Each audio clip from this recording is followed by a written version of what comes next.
Let us sing a song that will cheer us by the way. In a little while we're going home. For the night. 성도들의 교과 공부를 원합니다. 강남하늘교회 교과 방송입니다. 새로운 과가 시작됐습니다. 새로운 가가 아니라 새로운 교과네요. 네, 완전히 새로운 교과가.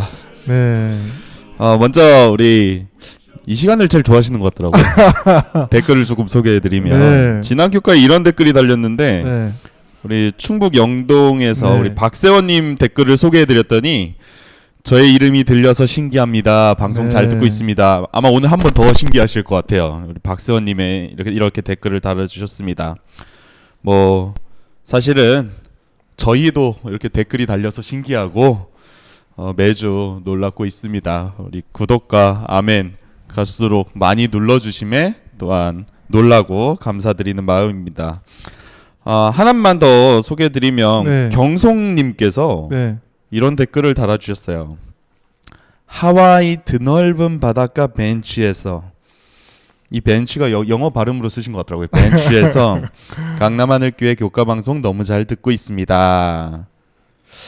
저는 하와이를 안 가봤는데 네. 꼭 가보고 싶은데 하와이의 드넓은 바닷가 벤치면 네. 딱 떠오르는 이미지가 있잖아요. 그 투명한 바닷가, 네. 아무것도 안 해도 하루 종일 네. 이렇게 앉아 있을 수 있는 그 바다를 안 보시고 저희 방송을 보신다는 거죠. 더 놀라운 일이에요. 네. 네. 이런 댓글도 있습니다. 기다려지는 방송입니다. 올 한 해 수고 많이 하셨습니다. 새해에도 좋은 방송 볼 수 있기를. 네. 얼마나 좋은 댓글입니까? 그런데 누가 썼나 봤더니 오비윤, 네, 우리 오근석 선생님 아버지께서 댓글을 지난주에 이어서 달아주셨습니다. 네. 가족이라서 소개를 안 할까 하다가 생각해 보니까 가족에게 인정받는 게 제일 어려운 거 아니겠습니까? 오비윤 장로님께서 또 아드님께서 진행하시는 방송을 통해서 은혜를 받으셨다니 저희도 참 너무나 기쁘고 좋습니다. 그리고 부탁드리는 것은 새해에는 저희 가족들도 좀 관심을 가져주시길. 너무 관심이 없어요. 너무. 참. 네, 우리 장윤호님께서 댓글을 달아주셨습니다. 정말 감사합니다. 2019년 4기 교과가 조금 어려웠는데 공감이 가는 설명으로 더 쉽게 다가갈 수 있었습니다. 다음 교과 다니엘서도 부탁드립니다. 아멘. 야, 그래서 이 만만치 않은 다니엘서 저희가 또 찾아왔습니다. 네. 예전에 교과 해설을 할 때 뭐 좀 틀려도 사람들이 이해하고 넘어가세요. 네. 그런데 요한계시록 이렇게 교과 해설할 때는 조금 잘못되면 또 가만히 안 계시잖아요. 네, 그렇죠? 조금 다르면 네, 생각이 조금 다르면 야, 뭐 이렇게 안 돼요. 내 생각하고 달라 그러면 이건 아니라고 막 이러는 분들이 여러 분 계셨습니다. 요한계시록이 그러하듯 재림 교인에게 이 다니엘서는 좀 특별한 것 같아요. 아마 내 생각과 조금 다르다고 하면, 또 내가 알고 있던 상식과 조금 다르다고 하면 아마 또 큰일이 날 것 같네요. 네. 그런데 이렇게 생각해 보면 이 세상에 틀리지 않는다고 주장하는 사람이 한 명 있는 것 같습니다. 로마 카톨릭의 교황님. 교황님은 무오하다고 가르칩니다. 그런데 재림교인 중에 아마 교황님에게 가서 성경 공부하는 분은 아마 안 계실걸요. 오히려 무오하다고 하기에 거길 못 가는 것입니다. 그와 같이 우리는 항상 부족할 수밖에 없는 사람들이죠. 저희는 예전과 같이 아마 여러 가지로 부족하고 비진할 것입니다. 그런데 그럼 왜 교과를 찍어? 뭐 이렇게 생각하시는 분도 계실 텐데, 저희가 부족하기에 오히려 부족한 여러 교사님들이 저분도 교과 방송을 찍는데 내가 교사를 뭐 또 교과를 못 가르칠 게 뭐야, 이렇게 또 용기를 얻으시는 것도 많이 보았습니다. 손님 온다고 너무 밥 잘하려고 막 이렇게 하다가 오히려 안 되는 경우가 많잖아요. 이번 다니엘서 교과를 할 때 저부터 시작해서 너무 좀 과한 부담은 오히려 해가 되지 않을까 이런 생각을 갖게 됩니다. 저희가 좀 힘을 빼고 좀 오히려 더한 부담이 있기에 오히려 좀 편안하게 또 때로는 좀 부족한 모습 그대로 여러분들에게 좀 다가가도록 하겠습니다. 그럴 때 아마 여러 부담 가진 교사님들도 뭐 저런 분도 하는데 네. 하면서 좀 힘을 내시고 용기를 내실 수 있다고 생각합니다. 우리 같이 좀 부족한 가운데 화이팅 했으면 좋겠습니다. 네. 저희 방송의 가장 큰 목적이죠. 교사님들에게 좀 네. 힘을 드리고 싶었던 그렇죠. 그 방송이었는데 또 우리 학생들도 아이, 저 정도가 교사라면 나도 좀 가르칠 수 있겠네 뭐 이렇게 했을 때 연결드리고 싶었죠. 뭐 거기에 참 부합하는 교사들이지 않나라는 생각을 해봅니다. 제가 말씀 나눠보니까 정말 교사님들이 네. 부담을 많이 갖고 계시더라고요. 그 다니엘슨이 얼마나 네, 부담 많겠어요. 저한테 어. 선생님 다니엘슨 어떡할 거야? 방송이 왜 안 올라와? 그 저희라고 왜 부담이 없었겠습니까? 근데 네. 뭐 다 알아야지만 가르치고 뭐 네. 안 틀리고 전해야 된다. 그렇게 하면 누가 가르칠 수 있겠습니까? 그렇죠. 제가 참 성경에 네. 힘이 되는 말씀으로 우리 교사님들께 먼저 좀 힘을 드리고 싶습니다. 다니엘서라는 이름에 겁먹지 마시고 힘을 네. 내시라고. 마가복음 5장에 보면 거라사의 광인을 고치고 그 귀신들이 돼지떼에 이렇게 들어가게 되는 사건이 있습니다. 네. 그리고 아시다시피 그 돼지떼는 바다로 쭉 다 다이빙해서 떨어지죠. 그렇죠. 엄청난 기적이 일어났는데 그 세속적인 그 돼지떼가 다 죽어버린 이런 것을 보면서 손해 때문에 예수님이 그 지역에 계시지 못하고 이제 쫓겨나는 그쵸. 일이 있습니다. 그런데 그 후에 마가복음 8장에서 보면 예수님께서 다시 이 데가블리 지방을 찾으셨을 때 그 막 쫓아냈었는데 이제는 예수님을 떠나지 않는 모습을 볼 수 있습니다. 그리고 이렇게 막 배고픈 백성을 위해서 예수님께서 4,000명을 먹이는 기적도 행하시는 장면이 나옵니다. 어떻게 이런 일이 있을 수 있을까? 예수님께서 그 데가블리 지방에 남겨둔 사람이 있습니다. 누구냐면 그 나음을 입은 광인들이 거기에 남아서 예수님을 전했습니다. 그런데 뭐 그들이 예수님을 얼마나 알았을까요? 그냥 자신을 이제 고쳐주신 예수님을 그냥 증거하는 겁니다. 뭐 자신이 알고 있는 바를 전하니까 오히려 이 데가블리 지방은 더 복음화가 잘 되는 거죠. 시대의 소망에 이런 말씀이 있습니다. 거라사의 광인이라 불렸다 회복된 사람들은 겨우 잠깐 동안 그리스도의 가르침을 들을 특권을 누렸다. 저들은 예수의 설교를 한 번도 들은 적이 없었다. 그들은 날마다 그리스도와 함께 있었던 제자들이 가르칠 수 있었던 것처럼 사람들을 가르칠 수는 없었다. 그러나 마가복음 8장에서 4,000명을 예수께서 먹이실 즈음에 부족해 보이기만 했던 거라사의 광인들은 빛의 통로가 되었고 하나님의 아들의 사자가 되었다. 예수께서 데가볼리로 돌아오시자 사람들은 그분 주위에 모여들었고 구원의 기별을 들었다. 아멘. 고침을 받은 이 거라사의 광인들 예수의 설교는 들어본 적도 없고 또 이 제자들처럼 이 교육받은 제자들처럼 유창하게 설교를 할 수도 없었지만 자신이 알고 있는 예수님을 전했습니다. 그렇게 하니까 그 난공불락으로 여겨졌던 그 요새 같았던 그 데가볼리 지방이 복음화되는 것입니다. 2020년 새로운 해를 맞아 또 새롭게 교사를 맡으신 분들도 그쵸. 계실 것 같아요. 부족하다고 위축되지 마시고 알고 있는 바를 또 공부한 바를 담담히 전하실 때 큰 역사 일어나실 줄 믿습니다. 아멘. 우리 이번 한 주 많이 부족하지만 우리 알고 있는 바를 또 최선껏 공부한 바를 기도하면서 전하신다면 틀림없이 우리 교과 공부를 통해서 귀한 역사가 각 교회에 일어날 것입니다. 아 정말 용기가 되네요. 네. 맞아요. 뭐 대가볼리 지방을 복음화 시켰던 사람들이 다 알아서 유창에 설교한 게 아니라 알고 있는 바를 또 자기가 경험한 바를 이렇게 전하니까 대가볼리 지방이 복음화되었습니다. 우리 부족에 위축되지 마시고 우리가 최선껏 공부한 것을 또 그동안 알고 있었던 여러 가지 것들을 전함으로 정말 그 대가볼리 지방 이상의 기적이 우리 교회와 성도들의 삶에 또 일어나기를 간절히 바라겠습니다. 네. 그러면 다니엘서를 제가 좀 공부해 보도록 하겠습니다. 다니엘서는 12장으로 되어 있지요. 네. 그런데 교과는 몇 과로 교과책이 되어 있는지 아시나요?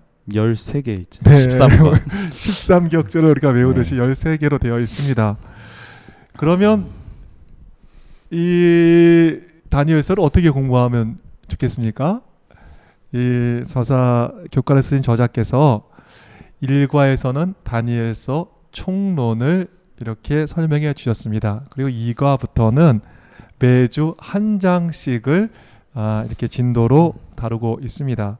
다시 한번요. 1과에서는 다니엘서 총론을 다뤘고 2과부터는 매주 한 장씩을 이렇게 할애해서 교과를 쓰고 있습니다. 한 장씩 공부하신다 이렇게 생각하시고 네. 매주 이렇게 공부하셨으면 좋겠습니다. 그럼 오늘은 1과인데요. 다니엘서 총론을 배우게 되겠습니다. 다니엘서를 이렇게 공부하면 좋겠다 이렇게 제안을 하고 있는데요. 교과가 너무 잘 정리가 되어 있지요. 안식일 소지를 보시면요. 첫 번째, 다니엘서는 다른 성경에서 마찬가지로 주인공이 누구지요? 다니엘도 아니고 새 천사 아니 다니엘의 새 친구도 아니고 그리스도가 중심이 되신다. 이렇게 기억하셨으면 좋겠습니다. 또 두 번째 보면 다니엘서는 이 구조적으로 아주 잘 정리가 되어 있습니다. 그래서 이 문학적 구조를 이해하시면 다니엘서가 쉽게 머릿속에서 정리되게 되겠습니다. 세 번째는 일반적 예언과 이 묵시적 예언을 또 이 다른 것에 대해서 이해하신다면 다니엘서와 다른 성경을 해석하시는데 도움이 될 수 있을 것 같고요.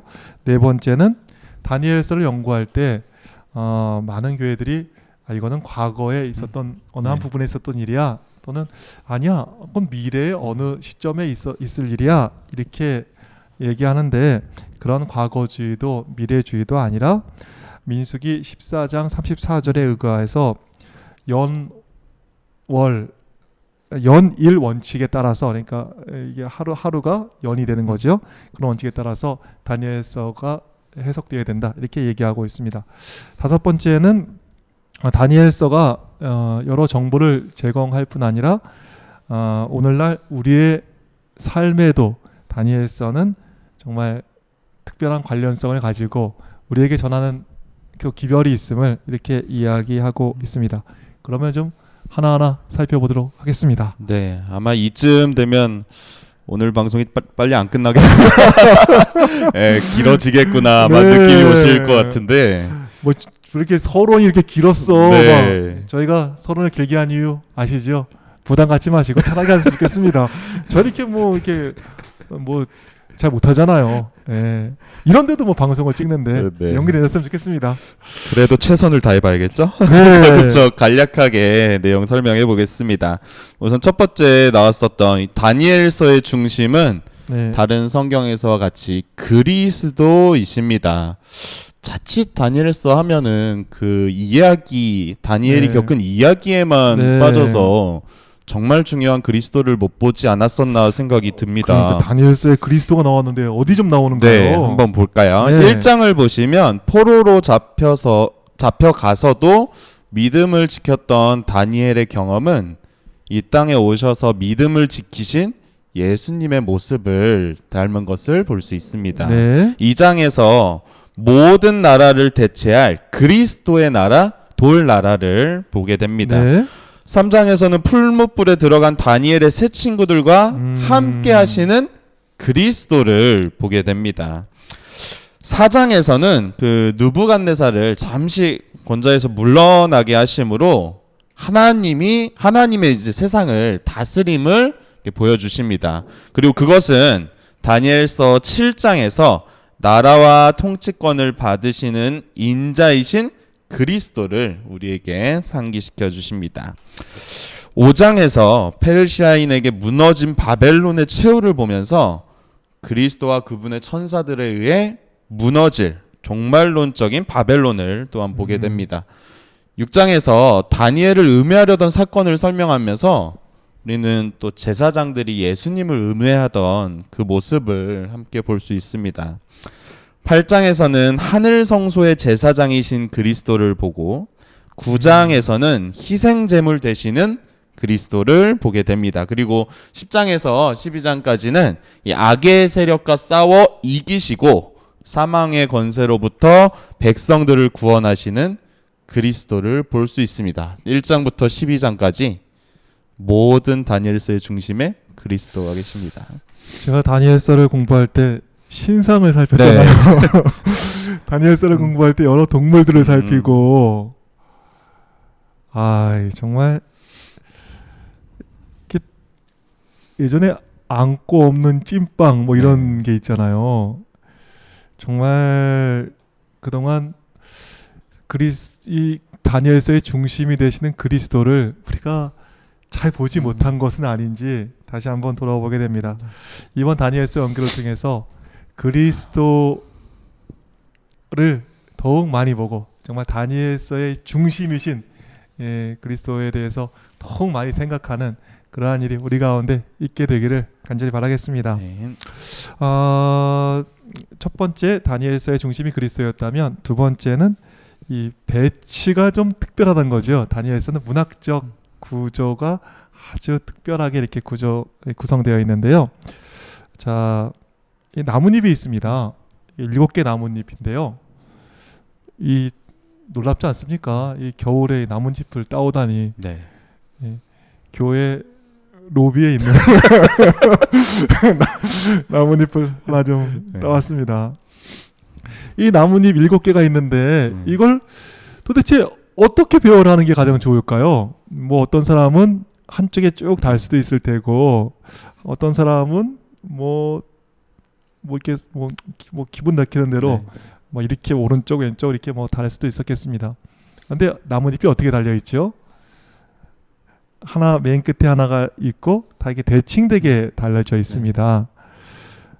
다니엘서 구조가 꼭 이 나뭇잎과 같습니다. 1장부터 7장을 배열하려고 그러면 어떻게 배열하는 게 가장 좋겠습니까? 우선 꼭대기 하나 놓고. 뭐 쭉 기레기로 시간 순서대로 할 수 있고 여러 개가 할 수 있겠지만 다니엘서는 어떻게 구성이 되어 있냐면 나뭇잎과 같이 구성이 되어 있습니다. 맨 처음 꼭대기 나뭇잎에 1장을 넣은 거예요. 그리고 오른쪽에 2장, 그 다음에 오른쪽 밑에 3장이죠. 또 왼쪽 밑에 4장을 넣은 거예요. 오른쪽 밑에. 그래서 위에 1장, 오른쪽으로 가서 2장, 또 오른쪽 중간에 3장, 오른쪽 하단에 4장이 되죠.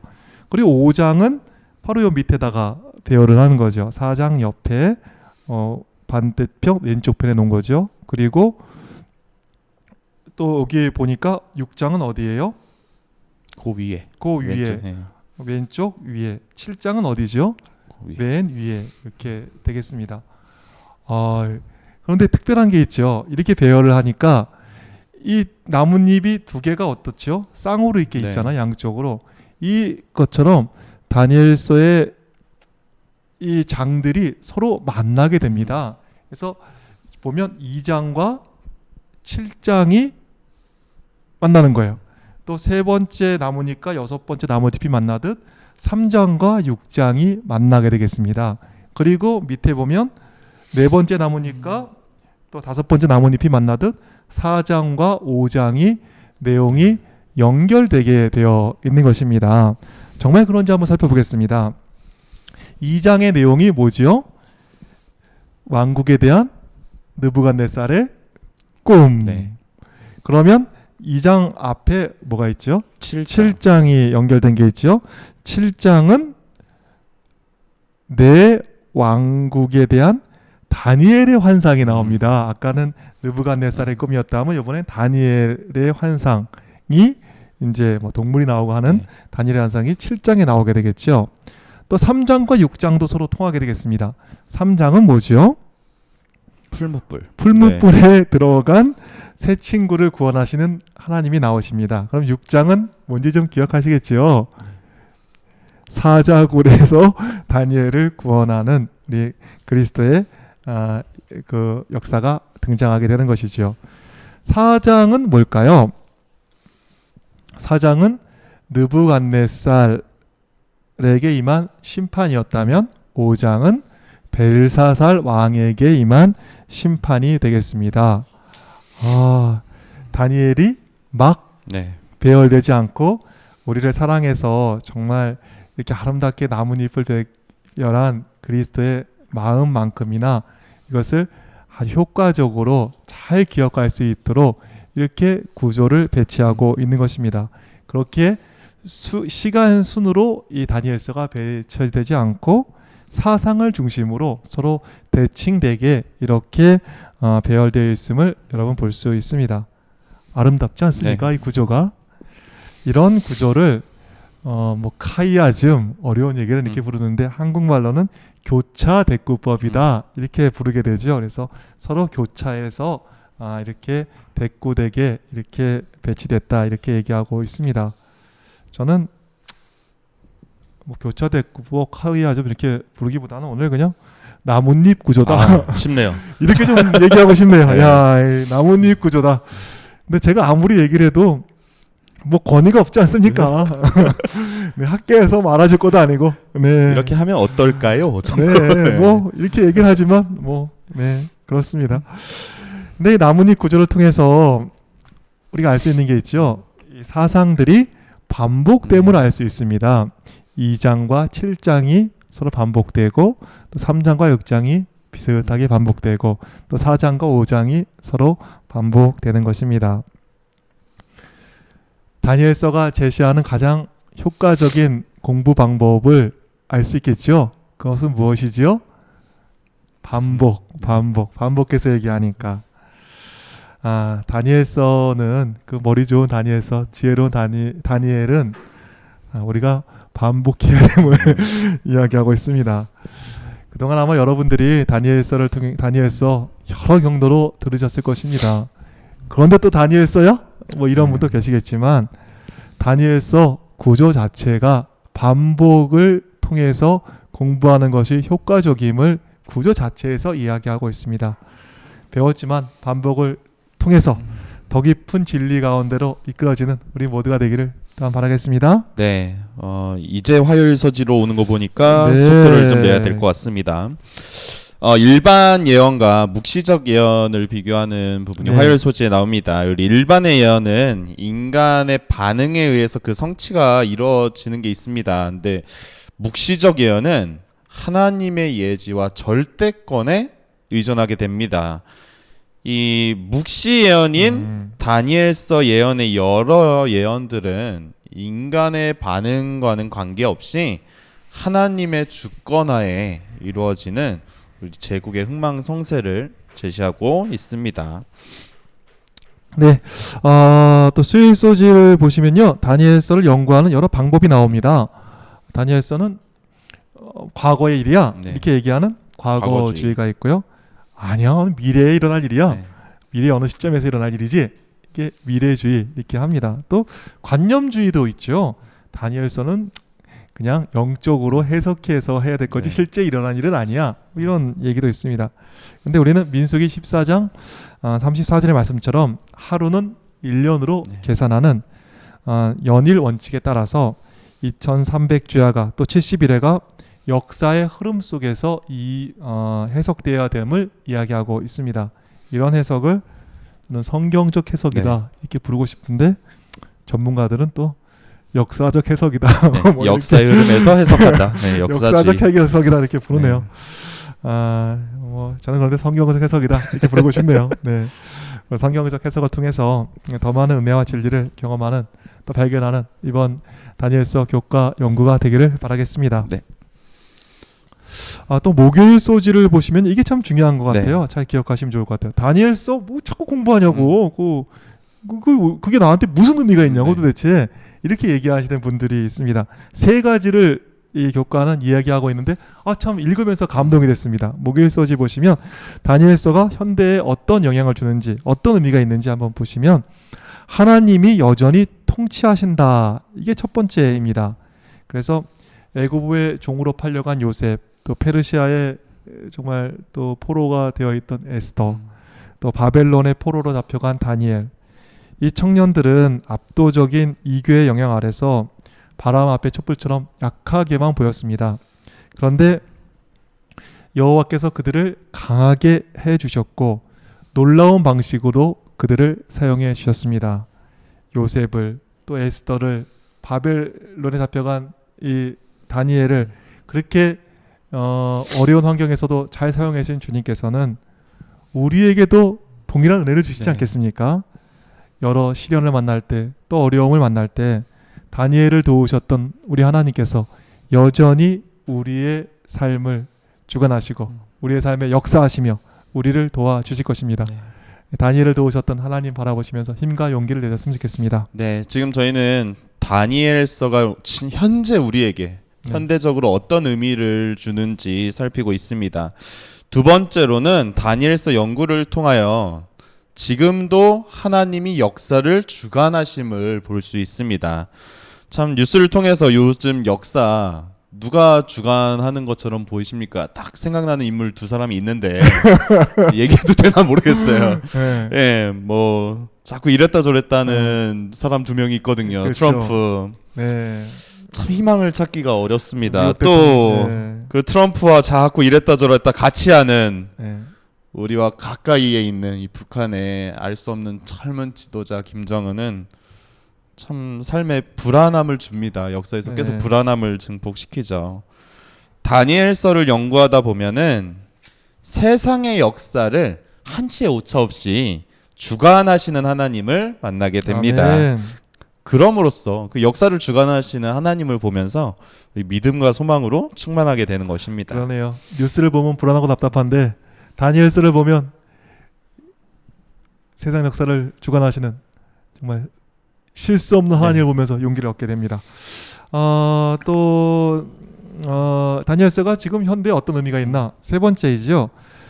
다니엘서 연구를 통해서 마지막 시대의 귀한 모본을 만나게 되는 것입니다. 정말이지 이 시대에 모본이 없지 않습니까? 제가 목사지만 본이 못 돼요. 우리 선생님은 잘 가르치시잖아요. 근데 본이 좀 되시나 모르겠네요. 부족합니다. 모본까지는 참 어렵습니다. 네. 저희 애가 저기 있는데 제가 뭐 부모잖아요. 말은 부모인데 또 이것저것 예전 부모보다는 좀 잘해주겠지요. 뭐 이것저것 더 좋은 것들 챙겨주고. 그런데 좀 본이 안 되는 것 같아요. 제가 또 선배들 얼마나 많습니까? 선배들 경험도 많고 잔소리도 많이 합니다. 그런데 선배님들이 모본이 안 되는 것 같아요.